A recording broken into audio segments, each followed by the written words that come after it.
Пришли на речку и не узнали.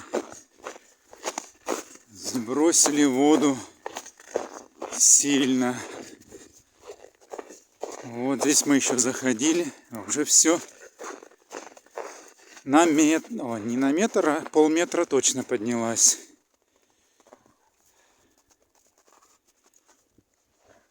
И лед стал высоко прям.